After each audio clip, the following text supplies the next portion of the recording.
A paz do Senhor, meu irmão, minha irmã que acompanha esta aula de apoio do CAPED.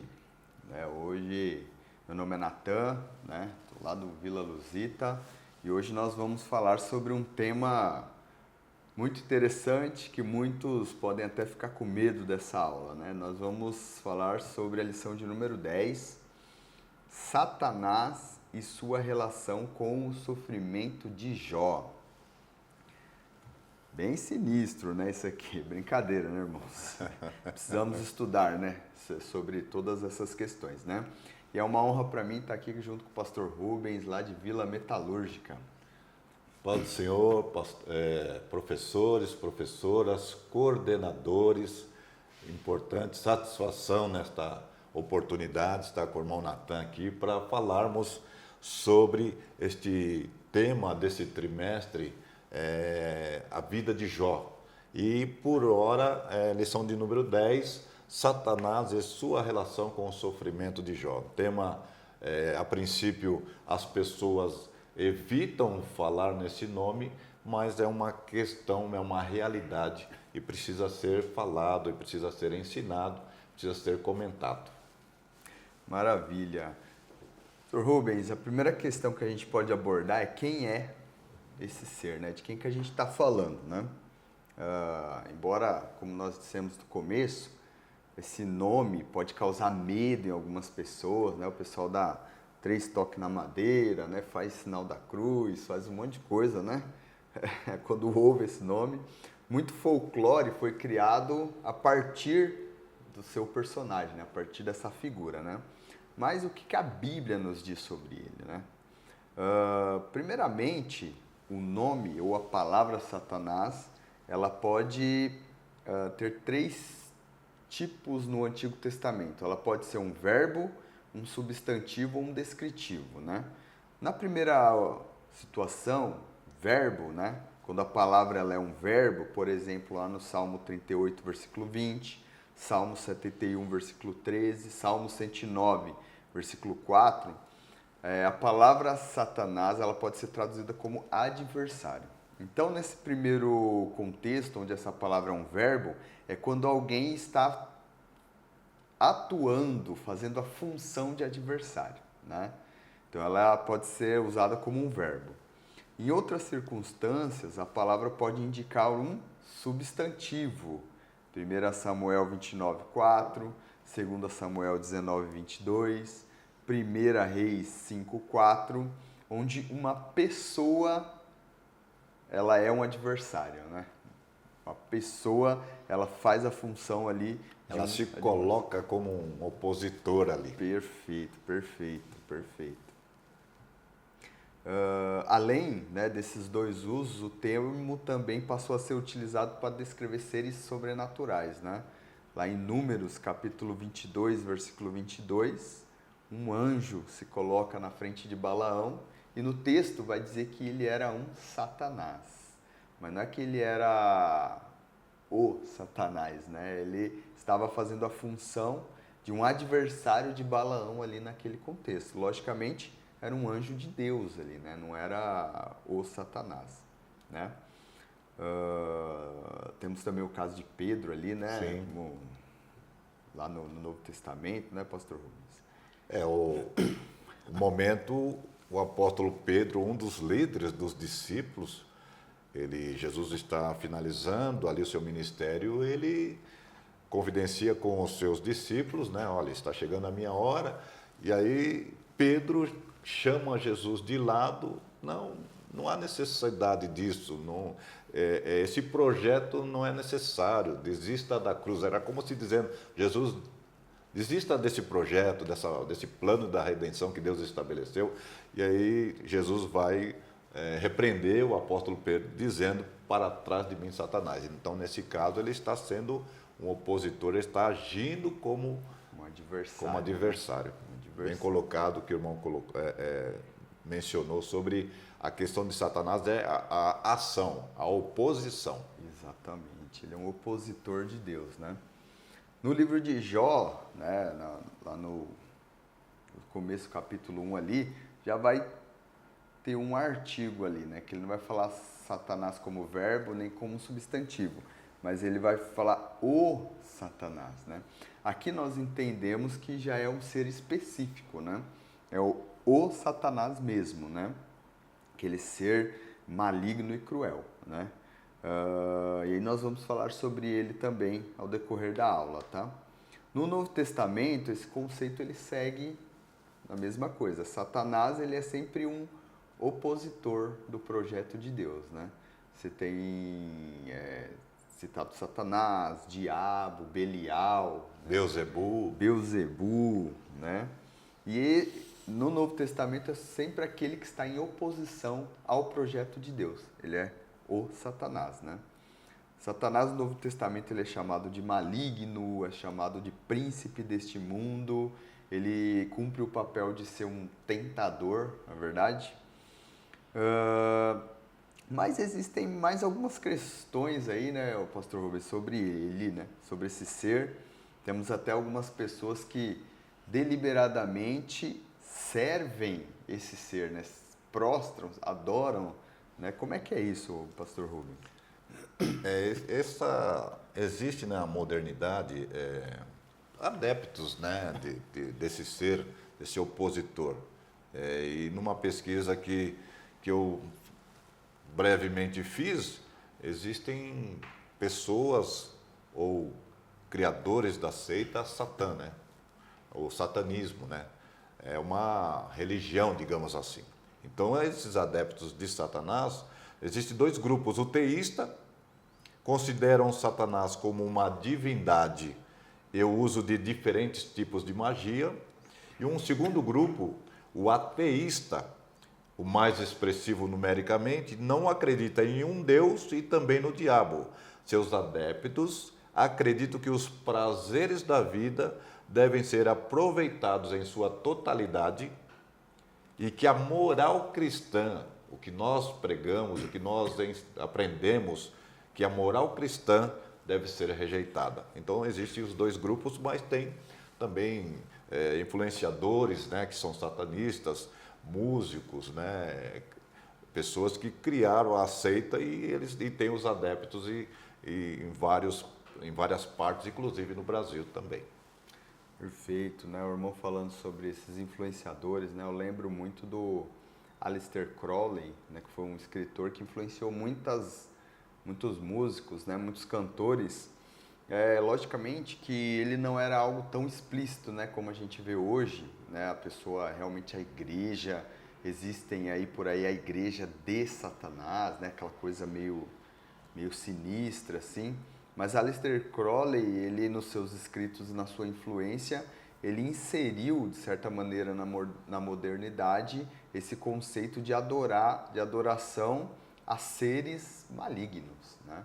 Você teve a influência dele nos Beatles, a influência dele no Raul Seixas, dentre outros ainda, né? Sim. Pastor Rubens, existem mais algumas características aí desse ser que a gente poderia citar aí, algumas características dele? Aqui no primeiro tópico, me chamou a atenção aqui, logo na terceira linha, o opositor da criação de Deus. E aí me veio à mente que Deus criou a família. Deus criou o homem e a mulher, está registrado em Gênesis, capítulo 1, versículo 27 e 28. Deus criou o homem e a mulher. E o que nós vemos atualmente é uma oposição a isso, a fomentar a destruição da família, os divórcios, os casais. E também, hoje tem metodologias ou ideologias que apelam para que não haja um compromisso, para que não haja um relacionamento entre o namorado e a namorada passam a ser somente pessoas que se conhecem, mas não têm um compromisso de um relacionamento futuro, de uma perpetuação ou criação de filhos e tal. Então, esse opositor que o comentarista fala de Satanás, ele é opositor da família. Então, nós vemos hoje deliberadamente essa oposição e fomentar para que haja brigas e que não haja esse compromisso de alguém, vou me casar, quero me casar, os jovens, as ideologias modernas que vêm para exatamente Satanás usando pessoas para tirar isso de alguma forma da mente das pessoas, a família como criação de Deus. Perfeito, irmão Rubens, é isso mesmo, né? Desde a Bíblia ela já nos exorta isso, né? Por exemplo, na parábola do semeador, Mateus 13, versículo 19, vai dizer que Satanás é quem tira a semente da palavra de alguns corações. Olha que interessante. João 13, versículo 2, vai dizer que Satanás é que colocou no coração de Judas a intenção de trair Jesus. E mais para frente, lá em Lucas 22, 3, vai dizer que Satanás entrou em Judas para consumar a traição, né? Lucas 22, 31 vai dizer que ele peneirou Pedro, né, como trigo ali, né? Interessante essa passagem, né? Assim como Deus permitiu com que Satanás agisse na vida de Jó, Deus permitiu com que ele agisse na vida de Pedro, né? É interessante que Jesus fala para Pedro, Pedro, Satanás rogou que ele peneirasse você como trigo, né? Imagina você ouvindo isso, falou, Deus, ô Jesus. Estou contigo, sou dos íntimos, um dos discípulos. Imagina o Pedro pensando assim, não, mas você não deixou, né? Você negou. Aí Jesus falou, eu roguei para que a sua fé não desfaleça, ou seja, eu dei permissão, só roguei para que a sua fé não desfaleça. Ou seja, Satanás, de alguma maneira que a gente não sabe, porque a Bíblia não demonstra, ele peneirou Pedro como trigo de alguma maneira, né? Foi mais ou menos o que aconteceu na vida de Jó, né? Ele encheu o coração de Ananias, ali, né? Atos capítulo 5, versículo 3. Ananias e Safira. Ananias e Safira, né? Para mentir ali a respeito da oferta, né? E não havia nenhuma ordenação, ou não havia nenhum mandamento para que eles fizessem aquilo. Exatamente. Era livre e espontâneo, né? Mas como Barnabé anteriormente havia sido generoso com a igreja que estava nascendo ali, a primitiva, e foi aplaudido, né, de alguma forma pelo seu ato. E aí Ananias, não, eu preciso também dessa... Quero também essa glória. Essa né? glória, né? E mas também foi uma punição ali, porque tinha que ter como era início da igreja primitiva, era necessário também para que houvesse ordem, para que houvesse responsabilidade nos atos das pessoas também. Exatamente, né? 2 Coríntios, pastor Rubens, capítulo 11, versículo 4, Paulo vai dizer que ele se disfarça de anjo de luz, né? Ele é um tentador que tenta com maquinações, com astúcia, né? Com armadilhas, né? 1 Timóteo 3,7. Então ele é um tentador, né? Das nossas vidas aí. Mas, pastor Rubens, a gente falou quem é, beleza, quem é Satanás, está tudo certo, mas da onde que surgiu essa criatura? Ele foi sempre ruim, ele passou a ser ruim. Como é que a gente pode entender essa questão aí, né? Porque Satanás, ele ficou ruim com o tempo, ele nasceu ruim, né? Como é que a gente pode entender isso aí? Ele era o nome Lúcifer, significa estrela da manhã. Ele era um ser criado, é um ser criado por Deus, e no início ele era benquisto ali na questão, e Isaías vai 14, vai falar sobre algumas questões aqui, porque o que aconteceu com Lúcifer, que era a estrela, significa estrela da manhã, 5 coisas, né, que aconteceu ali. O pecado que corrompeu Lúcifer foi o orgulho. Então, Isaías 14, 12 a 17, vai descrever as 5 afirmações de Lúcifer, que era a estrela da manhã. Ou seja, ele era bem quisto ali, estava bem ali, mas olha o que ele disse, Isaías vai pontuar para nós, Isaías capítulo 14, versos 12 a 17. 5 coisas que ele afirmou. Eu subirei ao céu, primeira coisa. Segunda coisa, acima das estrelas de Deus, exaltarei o meu trono. Terceiro, e no monte da congregação me assentarei. Quarto, subirei acima das mais altas nuvens. E a quinta colocação que ele faz, e serei semelhante ao Altíssimo. Então, no início, ele fazia parte dos seres angelicais, mas o orgulho veio sobre ele e ele coloca essas 5 afirmações: eu quero ser igual a Deus. Então foi aí que começou a sua queda. Mas ele era um ser angelical que fazia parte ali do céu ali, juntamente com Deus, mas o orgulho veio até ele e Isaías estabelece bem essa questão. Como que ele começou, como foi o início da sua queda?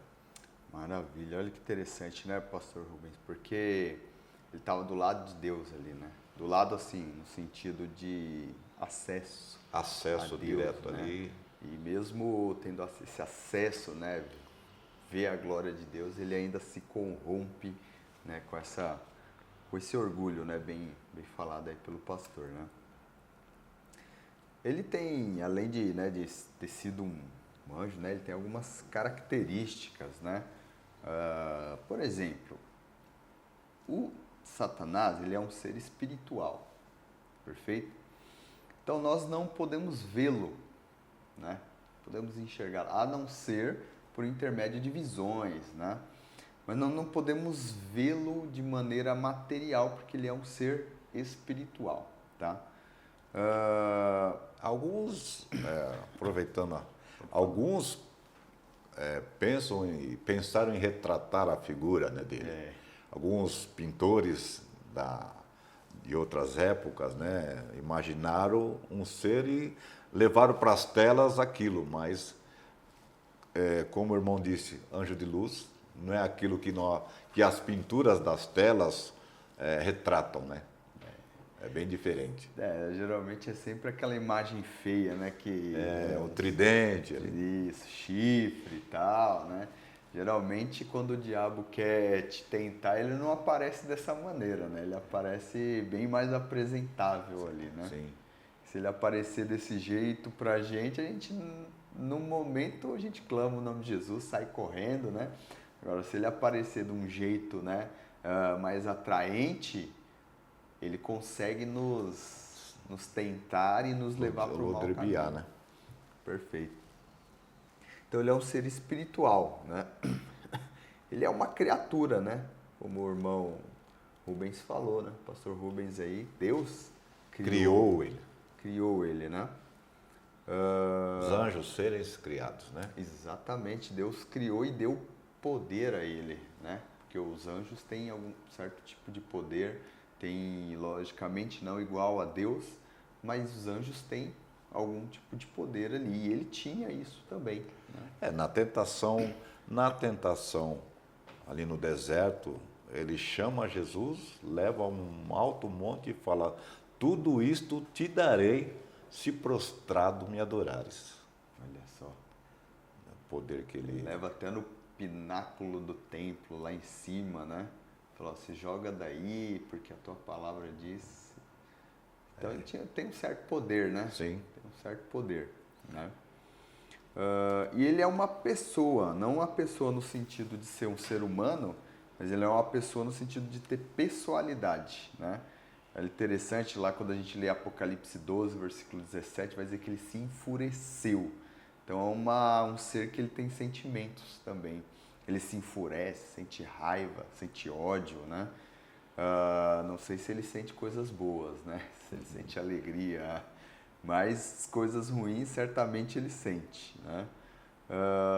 Tanto é, né, que nesse texto de Apocalipse é muito interessante, Apocalipse capítulo 12, porque ele vai dizer que ele ia perseguir os filhos daquela mulher, né, que aparentemente está se referindo ali a Israel, né? Ele vai dizer, os filhos dessa mulher são aqueles que seguem o testemunho de Jesus. Ele vai dizer que ele vai perseguir com fúria, né? E a gente vê isso nos primeiros anos da igreja, né, pastor Rubens, né? A fúria de Satanás contra os primeiros cristãos e até os dias de hoje, né? A partir de Estevão, que foi o primeiro mártir, depois nós vemos o Coliseu de Roma, que foi uma casa um teatro de espetáculos, onde os cristãos eram levados ali para serem mortos, mas através de uma encenação teatral, onde havia mais de 20 mil pessoas que entravam no Coliseu de Roma para assistir aquelas bárbarias, né? E os cristãos eram, além dos escravos e também fugitivos, e eram punidos, mas também os cristãos passaram por esse Coliseu de Roma, onde a cena era: quero ver os cristãos sendo mortos. Né? E Diocleciano, que foi um dos imperadores, ele, quando a igreja começa, há uma propagação do evangelho, muitas pessoas se convertem, só que para o imperador isso passa a ser uma ameaça. E aí, então, aqueles anos de paz, agora ele começa a matar os cristãos e levando para o Coliseu de Roma ali, que foi uma das casas de espetáculos, mas com certeza, antes de entrar no Coliseu, outros cristãos foram mortos, mesmo não sendo algo programado, algo planejado. Maravilha. E até hoje, né, muitos cristãos são perseguidos, né, pastor Rubens, né? Segundo a nossa a missão Portas Abertas, né, tem aproximadamente em 2024, 365 milhões de cristãos perseguidos. 365 milhões. Milhões. Em 2024. Mais missões, do que o Brasil, né? Mais que o Brasil, a população do Brasil. Mais do que a população do Brasil são perseguidos no mundo por conta de questões políticas, né? E aí questões também desse opositor, né? Ele entra na vida de imperadores, de reis, para exatamente se opor ao que Deus estabeleceu, ao Evangelho. Então, o comentarista também, ele comenta sobre isso, né? Ele é opositor ao Evangelho. Então, são trabalhos forçados. Então, por exemplo, em alguns países, se você declara cristão, você é levado a trabalhos forçados em algum local, e a família desse cristão também é levado a trabalhos forçados. Então, também é um cumprimento, né, irmão Natan? É um cumprimento, porque nos finais dos tempos, os cristãos seriam perseguidos por amor do nome de Jesus. É verdade. Então, é um dos sinais, né? Mas é um número bastante expressivo, né? 365 milhões no ano de 2024. Isso que consegue mapear, consegue sinalizar para nós, né? Mas fora outros que não se colocam nessa estatística, né? E assim, às vezes a gente que vive aqui no Brasil, né, que em São Paulo, né, Santo André, né, a gente às vezes não tem a noção disso, né? Não tem. As estatísticas nos mostram que no século XX, né, foi esse século que acabou agora ali, no ano de 1999, só nesse século morreram mais cristãos porque eram cristãos do que em toda a história, do que nos 19 anteriores. Olha que coisa. Um século foi mais do que os 19 anteriores. Só que a gente às vezes está numa sensação de conforto, liberdade. Isso, exato. A gente fica até meio, né, de certa maneira, meio letárgico em relação a isso, mas tem muita gente morrendo, muita gente morrendo. Eu falo morrendo Não no sentido natural, né? Porque, por exemplo, um cristão adoeceu e morreu. Mas ele morreu por causa da doença, não porque ele era cristão. A gente está falando de pessoas que morreram porque eram cristãs. Porque eram cristãos. Foram sentenciadas, foram caçadas, né? O irmão citou aí o Missão Portas Abertas, né? Eu indico bastante para os irmãos que querem saber dessa questão da perseguição. Tem o canal no YouTube deles, tem o site deles. Ele vai justamente falar esse mapa da perseguição mundial, Sim. que é muito grave mesmo, pastor Rubens, muito grave. Pastor Rubens, vimos quem é, como surgiu, né, o que faz, né, vimos que ele não tem muita dó, né, de perseguir os cristãos, né. Mas é interessante porque Satanás ele tem uma teologia. Olha que coisa, né? Ele tem uma teologia, olha só. Ele, não sei se dá para chamar ele de teólogo, né? Mas ele tem uma teologia dele, né? Ele, no livro de Jó, principalmente, a gente pode ver que Satanás, ele leva muito a sério a doutrina de que o ser humano ele é caído, de que ele é pecador. Tanto é que ele discute com Deus, de certa maneira. Ele fala, ó, esse camarada aqui, se você parar de abençoar ele, ele vai pecar, certeza. Por quê? Porque Satanás ele entende que as bênçãos de Deus para nós nos prendem a Deus. Então ele entende que a saúde é um bem que nos prende a Deus. Ele entende que sem a saúde ou sem bens materiais nós vamos abandonar, nós não podemos ser fiéis ao Criador. Por exemplo, quando você lê ali Jó, capítulo 1, versículo 9 e 10, Jó, capítulo 2, versículo 4 e 5, você tem essa sensação de que Satanás acredita que se Deus parar de nos abençoar, se Deus parar de nos dar saúde, nós vamos abandonar Deus. De certa forma, ele acerta em algumas pessoas, né? Mas tem gente que mantém aproveitando ainda. esse gancho aí do que o irmão está comentando, hoje existem muitas pessoas, e falando da personalidade dele, muitas pessoas entendem que algumas teologias pregam isso. Eu e minha esposa visitamos um casal recém-chegados à igreja, e nessa visita que nós fizemos, e ficou na conversa, ficou para nós que a pessoa estava vindo para a igreja, ou o casal, ou a família, se filiou à igreja porque estava quebrado financeiramente.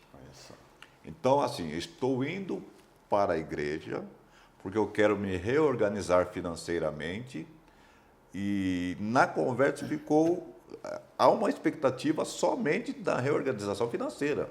Não é que eu estou indo para a igreja para ter um Salvador, ou me relacionar com Jesus, me relacionar com Deus, essa salvação. Eu estou indo filiar à igreja para que a minha vida financeira seja restaurada, seja reorganizada. Ficou ali implícito para nós, bem implícito para nós essa questão. Então, muita gente hoje, ela se não tiver a prosperidade na sua vida, ele não vai te manter fiel a Deus. No caso aqui de Jó, o sofrimento. As pessoas não querem passar, e algumas pessoas, alguns teólogos falam que se você não estiver próspero, se você não for próspero, ou se você contrair uma doença física, você pode estar debaixo de maldição. Então, algumas teologias modernas hoje também induzem ao que Satanás está trazendo a relação do sofrimento de Jó. Ele está quase que um livro, um dos livros primeiros que foram escritos, mas que é tão atual, e hoje muitas pessoas apostatam da fé. Jesus vai dizer, no mundo tereis aflições, mas tem pessoas que não querem ter aflições em nenhum momento.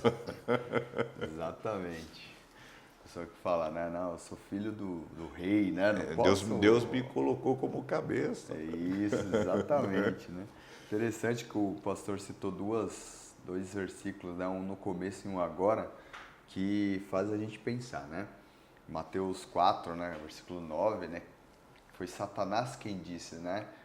Tudo te darei se prostrado me adorares. Não é Deus quem diz isso, Não. é Satanás. Então essa teologia de tudo te darei se você me adorar, ela vem do diabo, ela não vem de Deus, né? A teologia de Deus é o que o irmão citou agora, João 16:33, né? No mundo tereis aflições, mas tem de bom ânimo, eu venci o mundo. Eu venci o mundo. Essa é a teologia de Jesus, né? Jesus não veio acabar com o sofrimento humano. Jesus, ele pode nos livrar? Pode, mas não é o foco dele, né? Não é o foco, a prioridade não é isso. Exatamente. Agora, Satanás quer que a gente pense assim, né? Sim. E induz pessoas a isso, né? Ele como um ser pessoal, ele entende das pessoas e o que ele faz? Ele vai liderar pessoas, por exemplo, em filmes, em desenhos animados, livros. Eu estava pesquisando, irmão Natan, um homicídio que aconteceu em 2002. Já foram, de lá para cá, 3 editoras com temas parecidos relatando o mesmo homicídio. Se 3 editoras colocaram no seu plano de venda um acontecimento, é porque tem leitor. Tem quem compra, né? Tem quem compra. Agora a pergunta que fica é, o que agrega para a vida do cristão ou da pessoa você detalhar ou ler um livro detalhando sobre um acontecimento? Um homicídio aí. Um homicídio. Fica a pergunta. A pergunta é para reflexão, né? Verdade. Maravilha, né, pastor Rubens? E muitas coisas do livro de Jó a gente pode aplicar na nossa vida, né? Por exemplo, o seu sofrimento ali, né? Capítulo 1, versículo 20 de Jó, eu acho muito interessante que até o comentarista ele destaca que depois de todas as notícias que Jó recebeu, né, que os filhos morreram, perdeu seus bens, a reação de Jó então Jó se levantou, rasgou o manto, rapou a cabeça, prostrou-se no chão e adorou. Eu adoro, né? Isso é muito interessante porque adorar a Deus em meio ao tamanho sofrimento é alguma coisa muito difícil, né? É algo muito difícil de se fazer e em condições normais, ou seja, com o coração humano, a gente jamais faria isso. Sempre haverá questionamentos, né? O cristão, ele pode, mas eu sou dizimista, eu sou ofertante, eu sou generoso na tua casa, prego a palavra, ensino a palavra. Por que isso veio até mim, né? Veio até mim? Há questionamentos de forma natural, mas esse ensinamento desse trimestre sobre Jó e a questão do sofrimento faz a gente repensar sobre a nossa conduta perante Deus, e o adorou. Né? Exatamente. Então, é um momento que vai passar, e o sofrimento, um livro que eu estava vendo, sofrimento também é uma escola, né? Talvez Deus queira te lapidar, melhorar seu comportamento como cristão, como profissional, de forma secular na sua família. Então, o sofrimento pode ser uma escola também. Perfeito. Não só porque Satanás, no caso de Jó, Jó não sabia, né? Mas o sofrimento que Deus permite que nós passemos é para nos lapidar e até para melhorarmos em algum aspecto, em alguma área da nossa vida. Talvez a pessoa é um pouco narcisista, é um pouco orgulhoso. De repente vem algumas coisas para ele falar, não, eu dependo de Deus, deixa eu baixar a bola. Perfeito. Mas também existe um ponto, pastor Rubens, que eu acho que a gente... Interessante porque às vezes as pessoas, elas ficam impressionadas, né? O pessoal do mundo, às vezes o cristão está sofrendo, está ali passando por dificuldade e o cristão, ele adora, ele continua com a sua alegria, com a sua felicidade. O pessoal do mundo até acha isso impressionante, né? Eu acho que isso é uma ação do Espírito Santo. Sim. Até na vida de Jó, a gente pode dizer que foi uma ação do Espírito Santo, porque um ser humano, dificilmente ele vai fazer isso por conta própria, né? Vai adorar a Deus em meio a...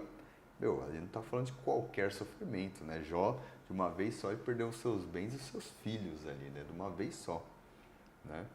E assim, uma pessoa muito próxima dele, né, nas lições passadas, vai apontar, olha, meu amigo, amaldiçoa o teu Deus e morre porque, talvez na fragilidade, né, no caso ali, ela vai falar, ó, para mim deu, você amaldiçoa Deus e morra. Né? A própria esposa que estava, que geralmente o homem espera que a mulher, né, no caso, dê um suporte ali, esteja com ele nas dificuldades, mas mesmo assim, olha, você falas como uma louca, nem chamou ela. Repreendeu ainda, né? Verdade. E ele teve ali o equilíbrio, além de repreender, falar assim, não, mas se Deus nos deu, né, o bem, então ele foi bem equilibrado emocionalmente ali para todas essas questões. Jó é fantástico, essa lição desse trimestre. Depois vai chegar aqui, a lição fala também dos amigos, né, também muito importante.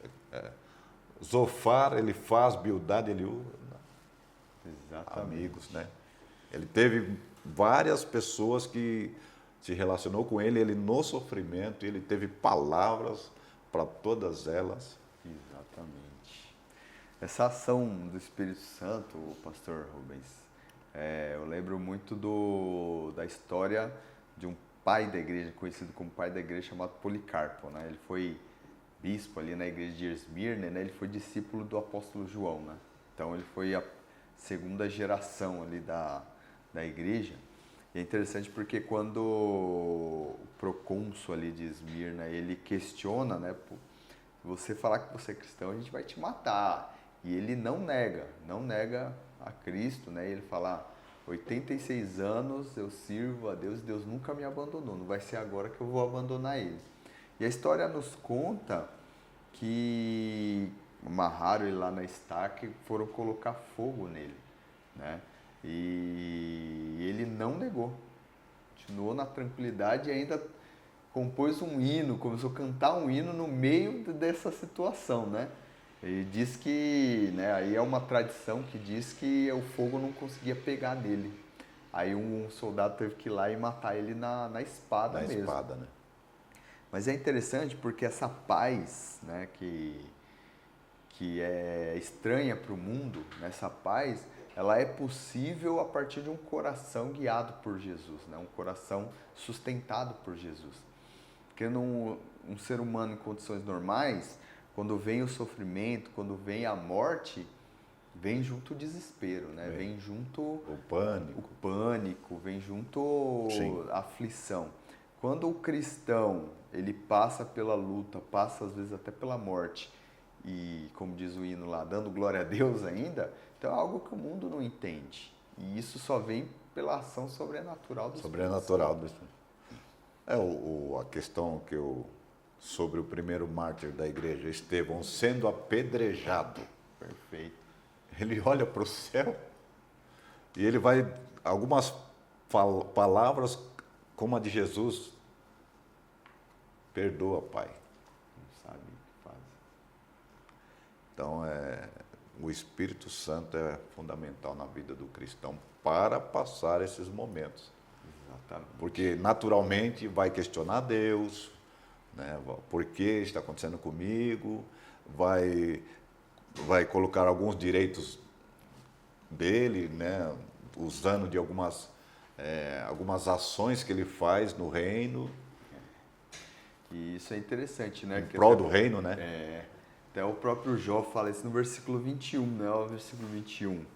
E orou, olha a oração de Jó depois de tudo isso. Eu saí nu do ventre de minha mãe e nu voltarei para lá.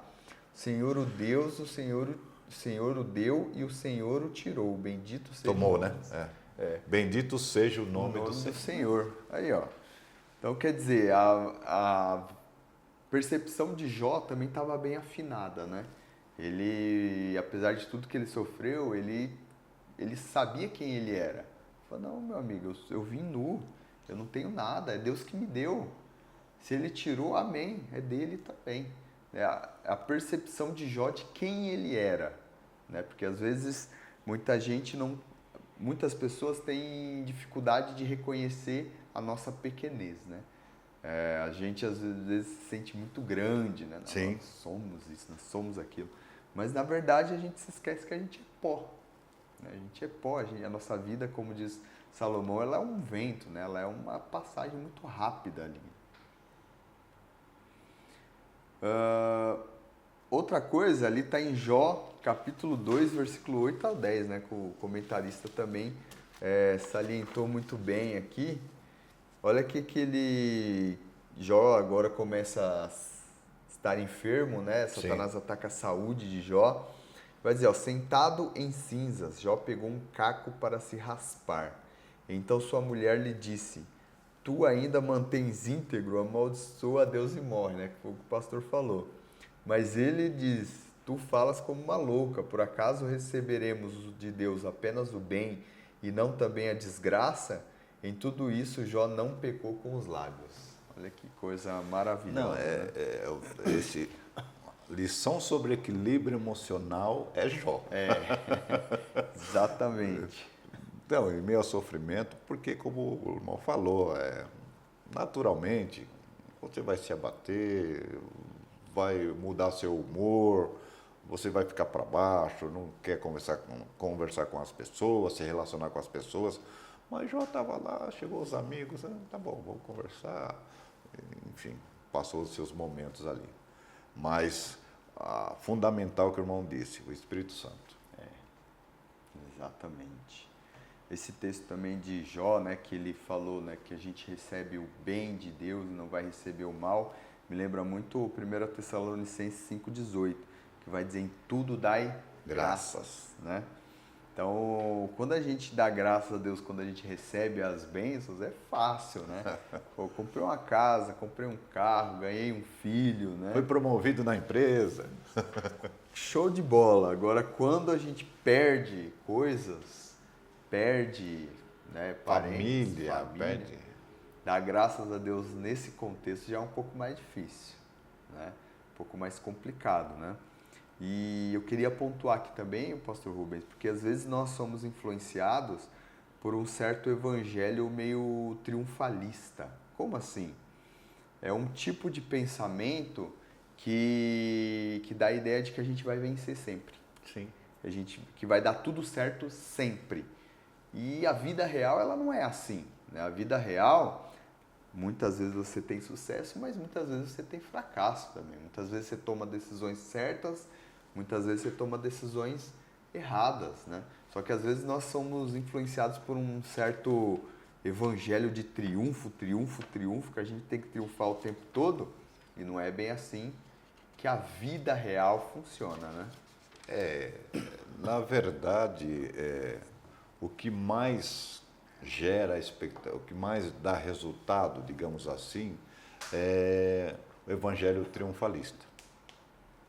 Porque as pessoas, a grande maioria aceita, a grande maioria prefere assim. Você ter por exemplo, dois quadros, dois cenários. Uma pessoa ministrando sobre bênção. Você vai ter uma fila enorme ali. Se você tiver um outro cenário com uma pessoa falando sobre mandamentos do Senhor, obedecer os mandamentos do Senhor, a fila vai ser bem pequena. Vai. Né? Numa ilustração que eu vi numa ocasião. Né? Então você tem uma pessoa ministrando bênçãos e outra pessoa falando sobre mandamentos do Senhor. Você vai ter esses dois cenários. E hoje é a modernidade, é essa questão do triunfalismo que você vai vencer, porque teólogos se referenciam por textos isolados. E através desses textos isolados você cria um ambiente propício, um ambiente favorecedor para que as pessoas pensem somente vou vencer, sempre vou vencer. Né? Perfeito, exatamente. E assim, irmão, nós podemos aprender muitas coisas com o livro de Jó, né? É interessante que o pastor Rubens falou, Jó não sabia, né? Jó, eu ouvi uma frase uma vez que eu achei muito interessante, pastor. Jó nunca leu o livro de Jó. Né? Ele nunca leu o livro de Jó. Então, hoje, a gente já leu o livro de Jó. Então, a gente sabe que que aconteceu com Jó pode acontecer com a gente. E a gente sabe que Deus está cuidando de tudo, mas Jó não. Na verdade, na época de Jó, nem um livro tinha sido escrito ainda, nem Gênesis, nem Êxodo, né? Moisés ainda não tinha nascido ainda, né? E é interessante que mesmo sem ter nenhum tipo de palavra escrita, Jó manteve a sua fidelidade. Fidelidade, né? E é o ensinamento para nós, né? Exatamente. Ali Jó não sabia porque Deus e Satanás estavam debatendo ali, debatendo uma força de expressão, mas tentando, Deus estava dizendo, olha, esse camarada aqui, esse meu servo é fiel. E aí Satanás vai contrapor, dizer, não, ele é fiel porque você abençoa ele. Então Jó não sabia desse cenário, dessa defesa, né? Mas esse trimestre, irmão Natan, fundamental, acho que para nós entendermos e pegando o gancho do triunfalismo, aqui está uma questão de triunfalismo. Você passar pela prova, dando glória a Deus, adorando a Deus, independente se você vai chegar no final com um resultado positivo ou desfavorável. Exatamente. Isso é um triunfalismo. Exatamente. Mas nessa perspectiva nem todos têm, né? Perfeito. Bom, Rubens, quer pontuar mais alguma coisa? Quer falar mais alguma questão aí para nós? A gente já ir para o final aí, para os finalmente.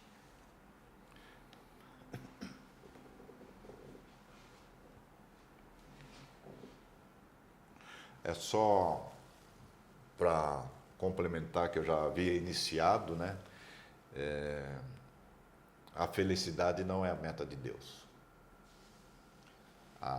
O sofrimento para o cristão pode ser uma prova de que é uma melhoria, né, constante do cristão, crescendo e prosseguindo em conhecer o Senhor.